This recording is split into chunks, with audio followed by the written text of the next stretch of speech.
फसह क्या है? कौन बोल रहे हैं? क्या है? हाँ, पर्व तो है। बहुत से पर्वों के बीच में से एक पर्व है फसह का पर्व। थोड़ा सा उसको हम डिटेल में जाएंगे आज। मैं चाहूंगा पहला कुरिन्थियों की किताब उसका 5 अध्याय उसका 7 पद का आखिरी सेंटेंस भी पाठ पढ़िएगा, ध्यान से सुनेगा सभी। 5 का 7 और उसका बी पार्ट, आखिरी जो पार्ट है, पहले वाला पार्ट नहीं, बी पार्ट। गूंथा हुआ आटा क्योंकि हमारा भी फसह जो मसीह है बलिदान हुआ। पौलुस प्रभु का दास कुरिन्थियों की कलीसिया को लिखते समय उनको समझाने के लिए इस बात को बोलता है, क्योंकि हमारा भी फसह है जो, बोलो, जो यीशु मसीह है वो बलिदान हुआ है। प्रियो, बहुत बार मैंने आपको बताया पुराना नियम और नया नियम, what is the difference between, उनके बीच में क्या फर्क है, पुराना नियम क्या है और नया नियम क्या है। मैंने कई बार आपको बताया। कितने लोगों के पास है? थोड़ा दिखाइएगा ऊपर को, देखो नीचे नहीं करना। कई लोग बेचारे बिना हथियार के हैं। ओके, प्रभु का धन्यवाद। पुराना नियम और नया नियम, आज मैंने थोड़ा माफी दे दी इस स्टाफ के लिए भी। मुझे मालूम है कई लोगों ने पढ़ा नहीं है। मैंने बताया था यदि 5 अध्याय रोज नहीं पढ़ोगे तो फिर इधर बोलो, इधर, हाँ, इधर खड़े नहीं होना। लेकिन आज मैंने जानबूझ के माफी दे दी, चलो कोई बात नहीं। लेकिन अगली बार से पहले से ही, इससे पहले कि मैं हाथ पकड़ूं और आपको नीचे बोलूं बहन जी आपकी जगह उधर नहीं इधर, आप खुद ही क्या करना है, ऊपर चढ़ना नहीं है। क्योंकि जितने लोगों के पास नहीं है ये, अब जो पढ़ लिख सकते हैं लेकिन ये नहीं है, थोड़ा हाथ दिखाइएगा। जो पढ़ना लिखना चाहते हैं लेकिन ये, ऐसे नहीं, हाथ दिखाना। जो पढ़ना लिखना चाहते हैं लेकिन ये नहीं है, दिखाइए हाथ जल्दी। 1 2 3 4 5 6। आज ये लेके जाना है, ठीक है, आज लेना है ये मोल, ठीक है, आपको पढ़ना है। अच्छा, कितने लोग ऐसे हैं जिनको पढ़ना नहीं आता? सारे पढ़े लिखे हैं?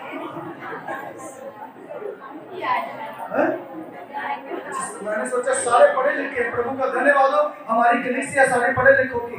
जो जिनको पढ़ना नहीं आता दिखाइए आप।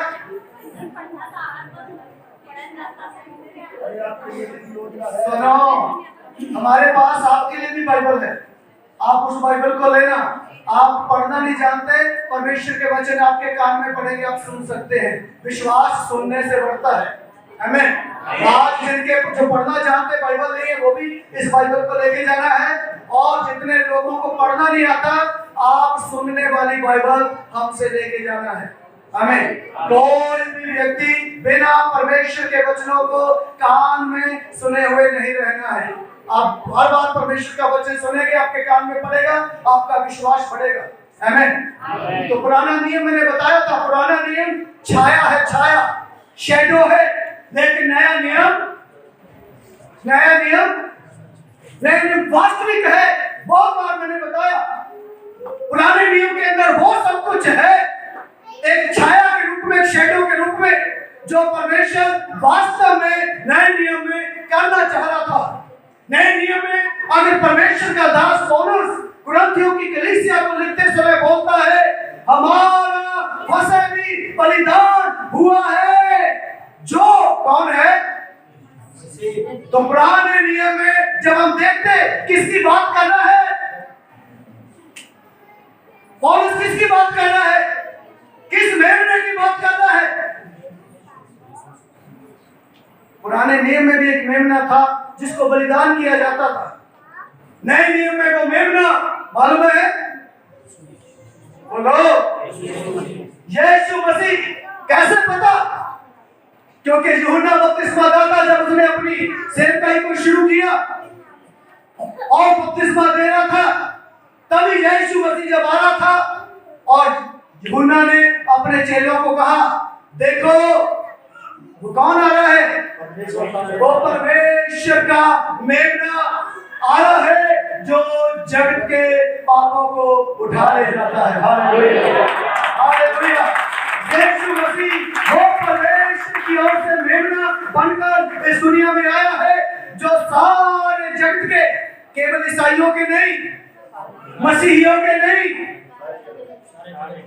जब भारत के लोगों के लिए नहीं, पूरे संसार के लोगों के जो पापों को जो उठा के लेके जाता है। हालेलुया। तो पौलुस जहां पर पुराने नियम के मेमने का जिक्र कर रहा है, मैं चाहूंगा उस बातों को हम थोड़ा सा सीखेंगे। जल्दी में खत्म करूंगा, आधे घंटे से पहले, क्योंकि 1 बजे तक हम फिनिश करेंगे, उसके बाद सब लोग खाना खा के जाएंगे। निर्गमन की किताब उसका 12 अध्याय, निर्गमन की किताब उसका 12 अध्याय 1 और 2 आयत को पढ़िएगा। फिर यहोवा ने मिस्र देश में मूसा और हारून से कहा, यह महीना तुम लोगों के लिए आरंभ का ठहरे। कौन सा महीना? कौन सा महीना? जिस महीने में वो मेमना बलिदान हुआ, जिस महीने में वो फसह का पर्व हुआ, और परमेश्वर ने मूसा को कहा, बोल दे इस्राएलियों को, ये महीना तुम्हारे लिए कौन सा महीना है? आरंभ का मतलब शुरुआत, नया साल। हालेलुया। एक नया साल आज से ही तुम्हारे लिए शुरू होगा। आमीन। एक नया सीजन, एक नया मौसम तुम्हारे लिए आज से शुरू होगा। लेकिन थोड़ा आगे चल के अभी यहूदी लोग सितंबर महीने, जो हम सितंबर बोलते हैं, अगस्त के बाद जो आएगा, यहूदी लोग उस सितंबर को नया साल सेलिब्रेट करते हैं, सितंबर के आसपास। लेकिन वास्तव में प्रभु ने क्या कहा था उनको? जिस दिन ये फसह तुम्हारे लिए बलिदान होगा, जिस दिन ये मेमना तुम्हारे लिए काटा गया है, आज से तुम्हारे लिए नया साल है। हालेलुया। क्योंकि तुम एक नई जिंदगी शुरुआत करने जा रहे हो, तुम एक नए मौसम में प्रवेश करने के लिए जा रहे हो, तुम एक नए सीजन में प्रवेश करने के लिए जा रहे हो। इसलिए ये महीना तुम्हारे लिए आरंभ का मतलब नया साल रहेगा। हालेलुया। आज से तुम्हारे जीवन की एक नई शुरुआत होगी, क्योंकि अब तक तुम गुलाम थे, अब तक तुम अधीन थे, अब तक तुम दास थे, लेकिन अब तुम्हारा छुटकारा हो जाएगा, और इसलिए ये दिन तुम्हारे लिए नए साल का दिन होगा। एक दूसरे के साथ हाथ मिलाना है, दूर दूर में नहीं करना, एक दूसरे से हाथ मिलाना है और उसका हाथ पकड़ के उसकी आंखों में आके डाल के बोलना है, अब तक जो कुछ हुआ सो हुआ पीछे, लेकिन आज से मैं और मेरा परिवार एक नए साल में प्रवेश करने जा रहे हैं। मुझे देख के नहीं बोलना, पहले जो कुछ हुआ सो हुआ, लेकिन आज से मैं और मेरा परिवार एक नए साल में प्रवेश करने के लिए जा रहे हैं, एक नए मौसम में प्रवेश करने के लिए जा रहे हैं, एक नए सीजन में प्रवेश करने के लिए जा रहे हैं। हालेलुया। पढ़िएगा दोबारा से। फिर यहोवा ने मिस्र देश में मूसा और हारून से कहा, मूसा और हारून से कहा, यह महीना तुम लोगों के लिए आरंभ का ठहरे। ये तुम्हारे लिए आरंभ का महीना ठहरे, शुरू का महीना ठहरे, अर्थात वर्ष का पहला महीना, अर्थात वर्ष का पहला महीना। इसी से तुम्हारे लिए क्या होगा? नए साल की शुरुआत होगी। ये तुम्हारे लिए साल का पहला महीना गिना जाएगा, इसी से आगे साल चलेंगे, क्योंकि तुम्हारे लिए एक नई बात होने जा रही है। हालेलुया। 3 और 4 आयत को भी पढ़ेगा। इस्राएल की सारी मंडली से इस प्रकार कहो, और इसी महीने के 10वें दिन को तुम अपने अपने पितरों के घराने के अनुसार घराने पीछे एक एक मेमना ले रखो। एक एक मेमना ले रखना अपने परिवार के अनुसार। सुनिए, परिवार कितना बड़ा क्यों ना हो, कितना छोटा क्यों ना हो, लेकिन लिखा मेमना पर्याप्त है। हालेलुया। आपकी समस्याएं, आपकी परेशानी, आपकी तकलीफें कितनी बड़ी क्यों ना हो, मेमना पर्याप्त है आपके लिए, मेमना काफी है आपके लिए। हालेलुया। उसका लहू काफी है आपके लिए, उसका काटा जाना काफी है आपके लिए। वो बोलते हैं घराने के समय एक एक मेमना लेके रखना, ज्यादा की जरूरत नहीं है, क्योंकि वो काफी है, वो पर्याप्त है। पढ़िएगा 5 तक। और यदि किसी के घराने में एक मेमने के खाने के लिए मनुष्य कम हो तो वह अपने सबसे निकट रहने वाले और पड़ोसी यदि के साथ खाने वाले कम हो लेकिन मेमना पर्याप्त है, इसलिए क्या करना, अपने पड़ोसी को भी उसको क्या कर लेना। हेलो, पड़ोसी तो पड़ोसी, हम तो खुद ही शामिल नहीं होते। ये जब मेज होती ना, कई लोग तो केवल उसी में शामिल होने के लिए आते, पड़ोसी तो बात की बात, और कई तो आते ही नहीं। दिस इज ए प्रैक्टिस, ये एक प्रैक्टिस है, एक साधारण बात नहीं है। बहुत बार हम केवल बाकी सत्संगों के साथ तुलना करके है ना, हम केवल वो समझते हैं। दिस इज ए प्रैक्टिस, इस धरती के ऊपर केवल एक प्रैक्टिस है, लेकिन अपने पड़ोसी को भी शामिल करो इसमें। व्हाट इज द रीजन, क्या कारण है, ताकि वो भी बचाया जाए। आमीन। पड़ोसी को भी शामिल करो, अपने घर के लोगों को भी शामिल करो, ताकि वो भी बचाया जाए, वो भी नाश ना हो, क्योंकि अभी कुछ अद्भुत होने वाला है, कुछ अद्भुत घटने वाला है। इसलिए बोल दिया एक एक मेमना लेके रखो विश्वास के साथ, क्योंकि अभी कुछ ऐसा होने जा रहा है जिसकी कल्पना भी तुमने की नहीं होगी, जो कभी सपने में भी तुमने सोचा नहीं होगा। इसलिए यदि तुम्हारे परिवार में कम जन हो तो पड़ोसियों को शामिल कर लो, वो भी बचाए जाए, क्योंकि कुछ अद्भुत होने जा रहा है। अभी भी पुराने नियम में भी कुछ अद्भुत होने जा रहा था, अभी नया नियम में भी कुछ अद्भुत होने जा रहा है, मालूम है। हेलो, दो लहरें आ चुकी। पहली लहर में ज्यादा कुछ हलचल हुआ नहीं, लेकिन दूसरी लहर में हेलो, मेरे अपने जानकार जिनको मैं जानता था, प्रभु के लोग, प्रभु के दास, कम से कम सैकड़ों लोग इस दुनिया को छोड़ के चले गए। मैं और आप क्यों हैं यहां? हेलो, बहुत अच्छे हैं, बहुत सुंदर हैं, बहुत प्रभु से प्यार करते, इसकी आज्ञाओं का पालन करते, इसलिए प्रभु ने बोल दिया पड़ोसी को भी शामिल कर लो, क्योंकि अभी तीसरी लहर। इसलिए खुद भी लहू की सुरक्षा में आ जाओ, मेमने की सुरक्षा उसमें आ जाओ, और अपने पड़ोसी को भी उसको भी कर लो, क्योंकि अभी तीसरी लहर आने वाली, कुछ बहुत हलचल होने वाली है। ढेर लगेंगे लाशों के ढेर। मैं आपको डराने के लिए नहीं बोल रहा हूं, क्योंकि ना केवल हमारी इंडिया मीडिया बल्कि विदेशी मीडिया भी बार बार इस बात की ओर इशारा कर रही है, अभी तीसरी लहर, पूरे ढेर लगेंगे लाशों के, बार बार बोल रहे हैं। इसलिए डराने के लिए नहीं बोल रहा हूं, उस समय भी ऐसा ही था, उसको भी हम कोरोना लहर समझ लीजिए इसराइलियों के दिनों में, क्योंकि मौत का फरिश्ता मारता हुआ निकला था, तहस नहस करता हुआ निकला था। इसलिए बोल दिया घराने के समय एक एक मेमना ले लो, जिसके घर में खाने के कम जी हो वो पड़ोसियों को शामिल कर लो। फिर पढ़िएगा आगे, रहने वाले पड़ोसी के साथ प्राणियों की गिनती के अनुसार एक मेमना ले रखो। हाँ, वो भी उसी एक मेमने में शामिल हो जाएगा कोई, और तुम हर एक के खाने के अनुसार मेमने का हिसाब करना। हाँ, खाने के अनुसार उसको बांट लेना। हाँ, तुम्हारा मेमना निर्दोष कैसा हो? निर्दोष। सुनो, कैसा हो? निर्दोष। निर्दोष हो। हाँ, 1 वर्ष का नर हो। सुनो, ये क्यों बताया गया? ये कैसे पता चलेगा? निर्दोष हो, 1 वर्ष का हो, हट्टा कट्टा हो, दुबला पतला ना हो, बीमारी ना हो, और यदि पढ़ेंगे तो आपको पता चलेगा। क्यों? चलो, अब यीशु मसीह की तस्वीर देख लीजिए। ये स्वाभाविक मेमने की बात हो रही है, लेकिन हमारा मेमना कौन है? यीशु मसीह। मैंने बताया पुराना नियम केवल छाया है, नया नियम वास्तविक है। जब पुराना नियम में केवल एक साधारण मेमना काटने से सब लोग बचाए जा सकते हैं, तो वो आत्मिक मेमना स्वयं परमेश्वर इस दुनिया में जब आके कटेगा तो कौन नहीं बचाया जाएगा? हालेलुया। समझा ना? जब एक साधारण मेमने से, एक नॉर्मल मेमने से इतना हो सकता है, तो वो परमेश्वर स्वयं जब इस दुनिया में आके अपना बलिदान देगा तो क्या कुछ नहीं हो सकता। लिखा है उसको, वहां लिखा 10 दिन तक क्या करना, उसको रखना। कारण क्यों रख लेना भाई? और 10 दिन क्यों रखना है वो मेमना?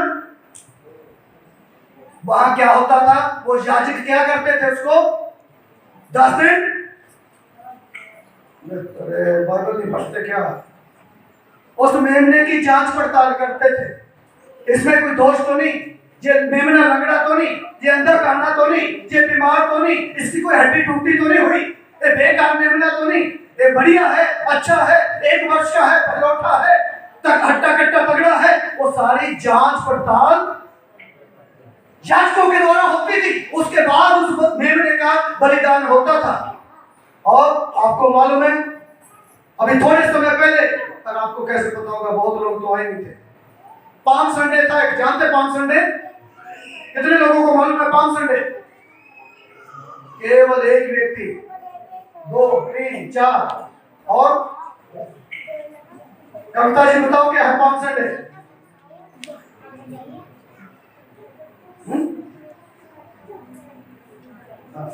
शालू, बैठे बैठे बोलो जल्दी।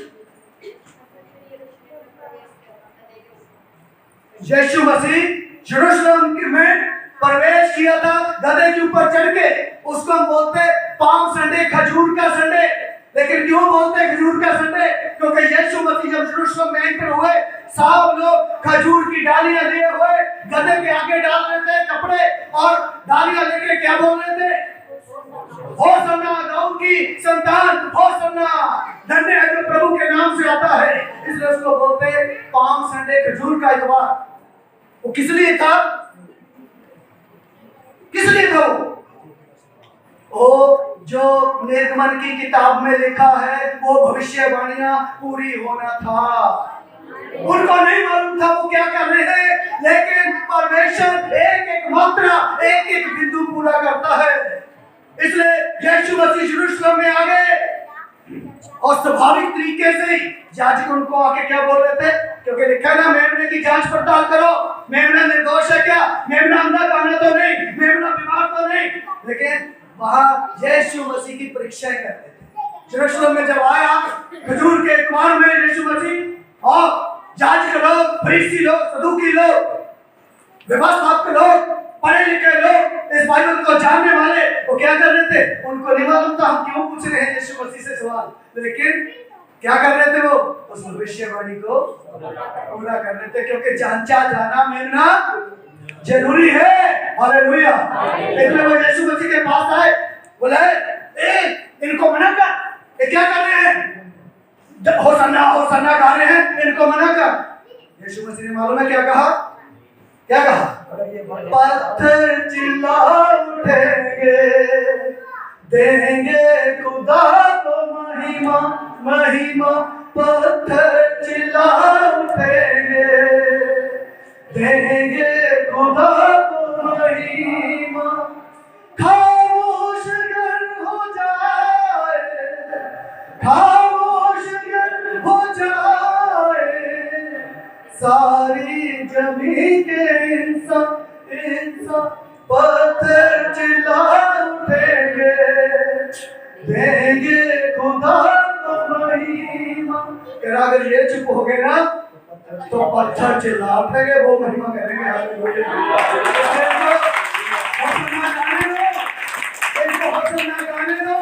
इनको महिमा करने दो, क्योंकि बहुत भारी हो जाएगा, लोग ना पत्थर प्रभु की महिमा करना शुरू कर देंगे। इसलिए बोला किस अधिकार से कर रहा है तू? किस अधिकार से कर रहा है ये सब? क्या कर रहे हैं वो? इस सवाल पूछ के क्या कर रहे हैं? जांच रहे हैं यीशु को, क्योंकि मेमने का जांचा जाना, क्योंकि भविष्यवाणी है, मेमने को जांचना है, परखना है। इसलिए यीशु मसीह यरूशलेम में प्रवेश किया, वो यहूदी लोग उसको क्या कर रहे? जांच पड़ताल कर रहे हो। अच्छा ये बताओ, तुम बताओ, यूहन्ना का बपतिस्मा कहां से था? मनुष्यों की ओर से या परमेश्वर की ओर से?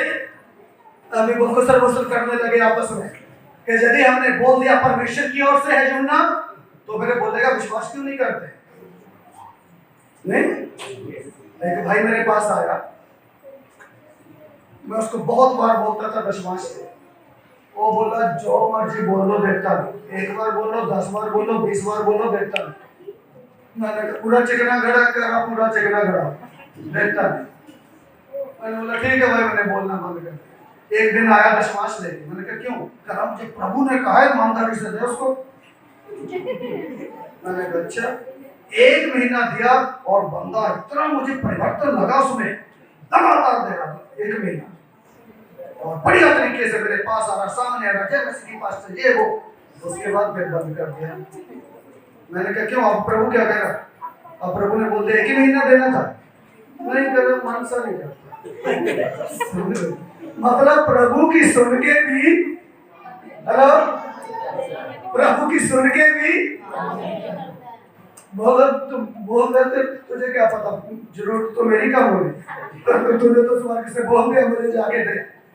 इसी जगह कैसे अपने चर्च की बात करूंगा, समझे? बोला किसकी ओर से था यूहन्ना का बपतिस्मा? बोला यदि हमने बोल दिया परमेश्वर की ओर से तो फिर ये हमें फंसा लेगा। वो बोलेगा विश्वास क्यों नहीं करते यदि प्रभु की ओर से, यदि प्रभु ने कहा। यदि हम बोलेंगे लोगों की ओर से है तो लोग हमें मार देंगे, क्योंकि सबको मालूम है यूहन्ना कौन है। यूहन्ना भविष्यवक्ता प्रभु की ओर से आया है, लोग मार देंगे हमें। बोले हमें नहीं मालूम, क्योंकि क्या बताएं, मनुष्यों की ओर से या परमेश्वर की ओर से? परीक्षा कर रहे हैं यीशु मसीह। एक औरत को लाके खड़ा कर दिया, बोला अच्छा ये बता, तुझे तो मालूम है व्यवस्था में लिखा है जो व्यभिचार में पकड़ा जाए उसको पत्थर मार के मार दो। तू क्या क्या देता है बता? परीक्षा कर रहे हैं। यीशु मसीह ने नीचे लिखना शुरू किया, बोला जिसने पाप नहीं किया उठा के मार दो पत्थर, व्यवस्था को पूरा कर। सब लोग निकल गए, लेकिन मेरी पत्थर नहीं मारा। लेकिन परीक्षा क्यों कर रहे हैं? हेलो, परीक्षा क्यों कर रहे हैं? क्योंकि मेमने का जांचा जाना जरूरी है, परखा जाना जरूरी है, उसकी परीक्षा जरूरी है मेमने की। इसलिए यीशु मसीह की परीक्षा कर रहे हैं वो लोग, क्योंकि वो परमेश्वर का मेमना है जो हमारे लिए बलिदान होने वाला है। फिर एक और आगे कोई पढ़े लिखे बढ़िया ईमानदार आदमी एक सिक्का लेके आ गए, बोले अच्छा ये बता, तू तो ईमानदार है, बहुत बढ़िया शिक्षा देता है, ये बता टैक्स देना चाहिए या नहीं? यीशु मसीह ने जानता है कि कपटी मन को, बोला अगर मैं बोलूंगा नहीं तो फिर ये भाग के जाके जो है मोदी के पास शिकायत कर देंगे, अरे ये टैक्स नहीं दे रहा और हमें भी बोल रहा है टैक्स नहीं देना चाहिए।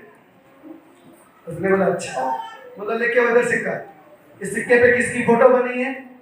आजकल तो गांधी जी की है, लेकिन उस समय राजा की होती थी। जिस राजा का शासन होता था उसकी फोटो लगती सिक्के के ऊपर, नोट के ऊपर। उन्होंने बोला तो कैसर की है, बोला जो कैसर का वो कैसर को दो, जो परमेश्वर का है परमेश्वर को दो। हालेलुया। लेकिन क्यों वो अनजाने में पूछ रहे थे सवाल, उनको पता नहीं था हम भविष्यवाणी पूरी कर रहे हैं। हालेलुया। अनजाने में वो भविष्यवाणियों को पूरी कर रहे थे, क्योंकि मेमने का जांचा जाना, मेमने का परखा जाना जरूरी है। हालेलुया। इसलिए तो लिखा है मेमना जांचा जाए, परखा जाए। पढ़िएगा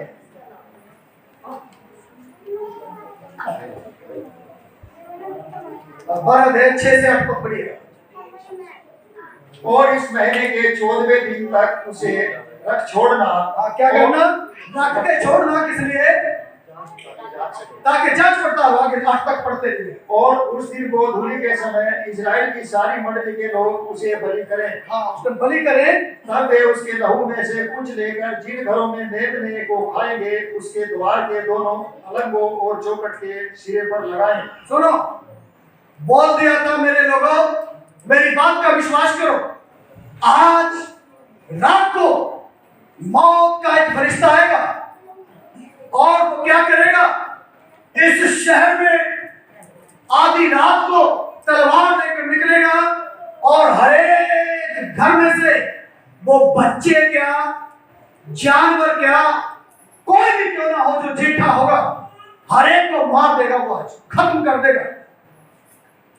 लेकिन यदि मैं और आप वहां होते और हम मूसा को बोलते काम करो अपना, समझ रहे? हेलो, यदि मैं और आप होते, हम विश्वास नहीं करते, लेकिन उन्होंने बोला क्या करें फिर, यदि हमें बचना है तो उसने मेमने का जो नियम ठहराया, उसने बोल दिया उस मेमने को काटना है और क्या करना है, उसका जो लहू होगा वो लहू अपने अपने चौकों के ऊपर लगा लेना, बस इतना ही काम है तुम्हारा। और जब आधी रात को मौत का फरिश्ता आएगा, मारता हुआ निकलेगा, जिस घर में लहू लगा हुआ होगा उस घर को मौत का फरिश्ता टच नहीं करेगा। आमीन। उस घर को छुएगा भी नहीं, लेकिन जिस घर में लहू लगा हुआ नहीं मिलेगा वो घर बचेगा। समझा नहीं ना फर्क? जिस घर में लहू होगा उसको छुएगा नहीं, जिसमें लहू लगा हुआ नहीं होगा वो बचेगा नहीं, उसको छोड़ेगा नहीं। इसलिए विश्वास के साथ इस काम को करना है।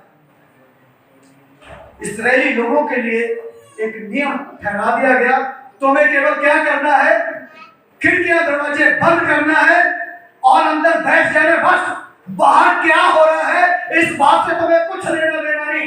खिड़कियां खोल खोल के नहीं देखना, देखे हो भी रहे या नहीं, समझ रहे? ये केवल विश्वास का खेल है। बहुत लोग अरे विश्वास से तभी तो इधर आए, विश्वास करते तभी तो आए। बात वो वाला विश्वास नहीं, आपका शब्दों वाला विश्वास नहीं।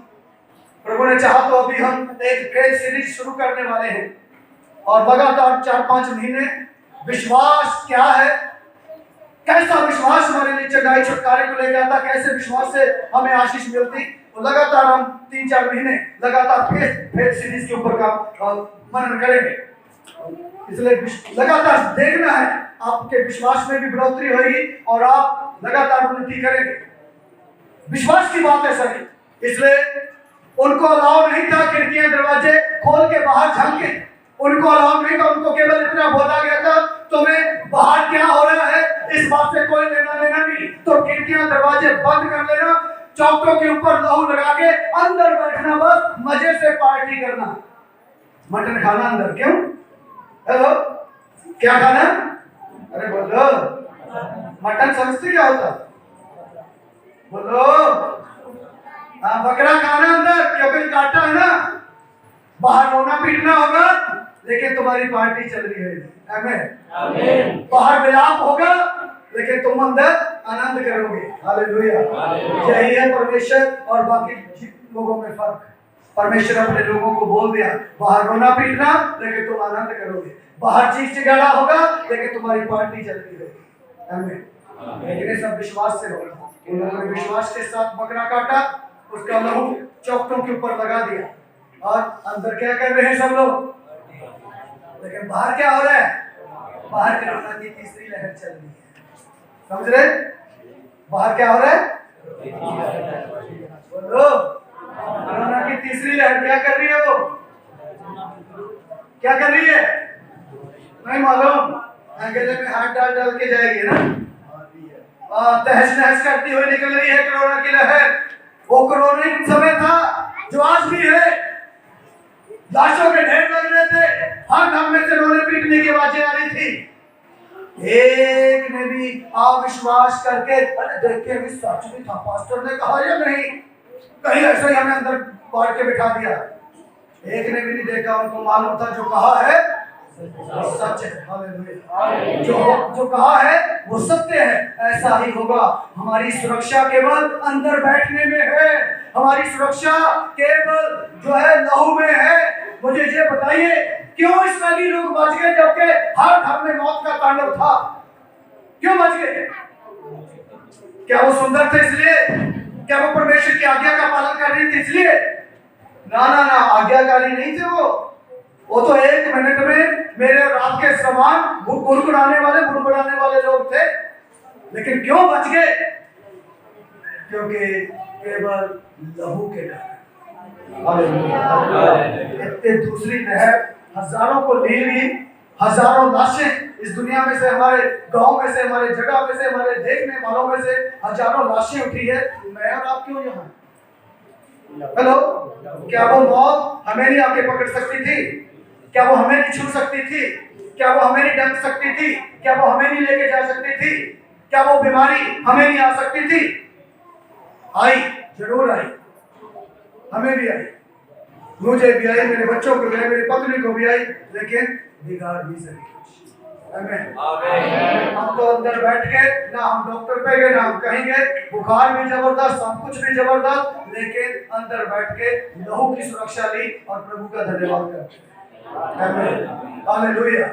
केवल लहू के कारण बचाए गए हैं प्रियो, लहू की सुरक्षा के कारण इस्राएली लोग भी बचे हैं। और अभी चाहे तीसरी भी आ जाए, चौथी भी आ जाए, लेकिन यदि विश्वास के साथ यीशु मसीह का लहू अपने देह आत्मा प्राण के ऊपर लेकर अंदर बैठे हुए खुदा की इबादत करते रहेंगे, प्रभु की महिमा करते रहेंगे, मृत्यु छू आमीन हालेलुया। इसलिए मैं चाहूंगा एक स्टेज मुझे बहुत अच्छा लगता है, वो हम गीत गाएंगे। जानी बीमारी यीशु दा लहू आ गया, मिलकर गाएंगे। जानी बीमारी यीशु दा लहू आ गया, जानी बीमारी यीशु दा लहू आ गया, यीशु के लहू में सुरक्षा है, यीशु के लहू में छुड़ाई है। जानी बीमारी यीशु दा लहू आ गया। आमीन। क्योंकि यीशु मसीह के लहू में हमारी सुरक्षा है, इसलिए बीमारी छू नहीं सकती, शैतान छू नहीं सकता, मौत छू नहीं सकती। ये जो मेज है ना, वो इसी बात का प्रमाण है, वो इसी बात का चिन्ह है। मैं चाहूंगा और पहले ग्रंथियों उसका 11 अध्याय आप पढ़िएगा।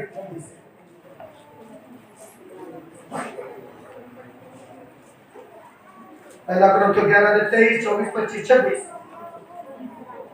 क्योंकि यह बात मुझे प्रभु से पहुंची। इसलिए वो कुरिन्थियों की कलीसिया को लिखते समय जो हमारा फसह जो बलिदान हुआ है, जो वो मसीह है, हमारा मेमना, वो बलिदान हो गया। इसलिए ये बात प्रभु ने मुझे बताई और मैंने तुम्हें भी पहुंचा दी कि प्रभु यीशु ने जिस रात वह पकड़वाया गया, यीशु मसीह जिस रात पकड़वाया गया, रोटी ली और धन्यवाद करके उसे तोड़ा, धन्यवाद करके तोड़ा और कहा यह मेरी देह है, ये मेरी देह है। वो मेमना वो बोलते हैं ये मेरी देह है जो तुम्हारे लिए बलिदान हुआ है। ये रोटी जो है क्या है?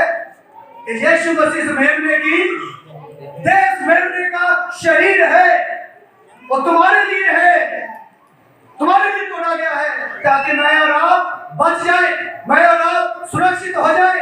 प्रियो, जब उन लोगों ने मेमने को खाया था, मालूम है, उंगली यहीं रखना, जल्दी से भजन संहिता पढ़िएगा, आपको पता चलेगा। भजन संहिता 105 अध्याय का 37 है। जब उन लोगों ने उस मेमने को काटा और खाया, क्या हो गया? ध्यान से सुनिएगा। तब वह इस्राएल को सोना चांदी दिलाकर निकाल लाया, तो वो इस्राएल को सोना चांदी देकर निकाल लाया और उसमें से कोई निर्बल न था। क्या? निर्बल न था। कौन? इस्राएलियों में लिखे कोई भी, इंग्लिश में लिखा बीमार नहीं था। हालेलुया। जब उस मेमने को खाया, लिखे कोई भी, मेमने को खाने से कोई भी ना तो कमजोर था ना कोई। अरे 40 लाख लोग, उनमें से लिखा है एक भी ना तो कोई निर्बल था ना कोई। अरे जब शरीर एक संसारिक छोटा सा मेमना खाने से इतना हो सकता है, तो जब वो आत्मिक मेमना, आत्मिक मन्ना, आत्मिक भोज, आत्मिक रोटी और आत्मिक ताकत जब हम लेते, तो भोग कितना असरदार क्यों नहीं होगा?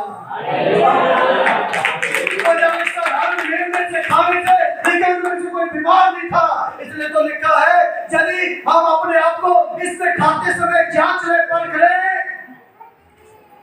हेलो, क्योंकि बिना जांचे परखे खाओगे तो लिखे बिना जांचे परखे जिन्होंने खाया वो निर्बल भी हो गए, वो रोगी भी हो गए और बहुत से मर भी गए। बिना जांचे परखे। लेकिन जब हमें मालूम है ये छाया नहीं है, ये वास्तविक मेमना मेरे और आपके लिए बलिदान हुआ है, इसलिए उसकी याद में हम ये रोटी और दाख रस को लेते हैं जो वास्तविक मेमना हमारे लिए बलिदान हुआ है। और इसलिए इसके खाने से रोग बीमारियां हेलो चली जा गई चुकी है। हालेलुया। इसलिए इसको जांचते और परखते हुए इसमें से लेना है। हालेलुया। इसलिए इसका नाम है इंग्लिश में पास ओवर, फसा का मेमना मतलब पास ओवर। पास ओवर मैंने पिछली बार भी बताया था, क्या मतलब है उसका? पास ओवर समझते? जब मृत्यु का दूत मारते हुए आया, पास ओवर मतलब पास में से निकल गया, वो छुआ नहीं उसने किसी को। हालेलुया। वही है इसका मतलब। प्रभु वंश का मृत्यु का दूत आएगा, बीमारी आएगी, वो आपको छुएगी नहीं, मौत छुएगी नहीं। अरे जो बोलोगे वही होगा। आमीन। मैंने पिछली बार भी सिखाया था, जो बोलोगे वही होगा। आपकी जुबान में दे दिया है सब कुछ। इसलिए सुबह उठ के मैंने बोला था क्या बोलना है, तो पता नहीं पिछली बार बताया, भूल गए हैं। मैं बोला था यदि आपने बोला होता, उसको प्रैक्टिस किया होता तो याद रहता। आप तो इधर से सुनते इतनी छोड़ के जाते। पास्टर जी जितनी मेहनत आपने करी धन्यवाद, आपने सुना, ये अपना पकड़ो हम जा रहे, समझे? मैंने बोला था जो बोलोगे वही होगा। और बोला था सुबह शीशे के आगे तैयार होने के लिए खड़े हो, बोलने में ज्योति की संतान हूँ, अंधकार का कोई नियम मेरे ऊपर लागू नहीं होता है, ये बोला था मैंने।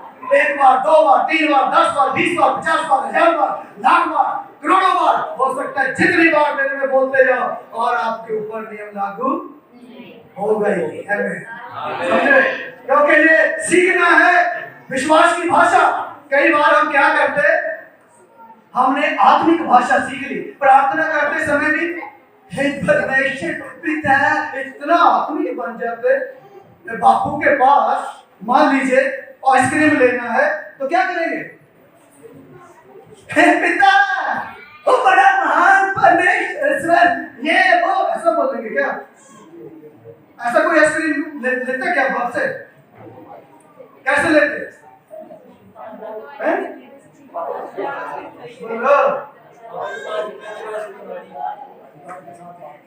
अरे पापा आइसक्रीम दिलाना, डैडी दिलाना, नहीं बोलते क्या? लेकिन इधर आके हम इतना आत्मिक बन परमेश्वर पिता, अरे ये कैसा? अरे सीखो भाई। तो तुम्हारा पिता जो है वो वास्तविक पिता है, पापा डैडी भी तो कह सकते हो उसके, जाके बोल भाई पिता डैडी बोलते थोड़ा पर्सनल रिलेशन बना के देखो, मांगो। ये सीख रहे, मैं आत्मिक संतान हूं, मैं ज्योति की संतान हूं, अंधकार का कोई नियम मेरे ऊपर नहीं है, क्योंकि मेरे पापा ने, मेरे डैडी ने मुझे अपने स्वरूप में बनाया है। हालेलुया। ये भाषा सीखनी है परमेश्वर के लोगों, ये भाषा सीखनी है, विश्वास की भाषा। और जब हम फेथ सीरीज को शुरू करेंगे तो उसमें मैं सिखाऊंगा आपको डिटेल में कैसे हम विश्वास की भाषा बोल सकते हैं, कैसे विश्वास से उन बातों को ले सकते हैं विश्वास की भाषा के साथ, क्योंकि सब कुछ हमारी जुबान में है। सुबह उठ के तो बच्चों को तो निरा शैतान है, तो शैतान नहीं होगा जब दिन में 20 बार तो बोलते, वो तो शैतान ही होगा फिर, समझ रहे? आप दिन में 50 बार उठ के अपने बारे में अच्छी बात बोलेंगे, अपने बच्चे अपने परिवार के बारे में अच्छी बात बोलेंगे तो अच्छे ही होगा। इसलिए विश्वास की भाषा बोलिए। इसलिए एक है जो कोई अपने आप को जांच के परख के इसमें लेगा वो लिखे कोई दुर्बल निर्बल रोगी नहीं होगा, लेकिन बिना जाने जिन्होंने किया कि वो दुर्बल निर्बल रोगी हुए और बहुत से सो भी गए। इसलिए आज ये जो आत्मिक मेमना मेरे और आपके लिए बलिदान किया गया, विश्वास के साथ उस बात को याद करते, उसको स्मरण करते हुए कि पुराना नियम के मेले की छाया था, लेकिन नया नियम वास्तविक है जो मेरे और आपके लिए हुआ है। जब एक साधारण बकरे के खाने से वो लोग दुर्बल निर्बल रोगी नहीं हुए, तो जब हम विश्वास के साथ आत्मिक मेमने को लेते हैं। वकील साहब ने इस बात को पढ़ा था, लेकिन जो मेरी देह और रोटी खाता है अनंत जीवन उसका है। जो मेरी देह और मेरी रोटी को नहीं खाता, जो देह और उस लहू को नहीं खाता, उसमें जीवन नहीं है। विश्वास के साथ हम जब रोटी और दाखरस को लेते, ये विश्वास के साथ हम उस मेमने के लहू में और उसकी देह में हम शरीक होते हैं। आइए आज प्रार्थना के साथ, विश्वास के साथ हम इसमें शामिल हों। और जितने लोगों ने पिता पुत्र पवित्र आत्मा के नाम से पानी का बपतिस्मा लिया है, केवल वही लोग इसमें शामिल होना है। जितने लोगों ने बपतिस्मा नहीं लिया, वो लोग इसमें शामिल ना हो। ऐसा ना हो कि कोई दंड या कोई ऐसी बात आपके ऊपर आ जाए। इसलिए अपने आप को तैयार करें, प्रार्थना करें, ताकि ये वॉलंटियर लोग ये रोटी और दाखरस लेकर आपके पास आएंगे और आप इसमें शरीक हो सकें।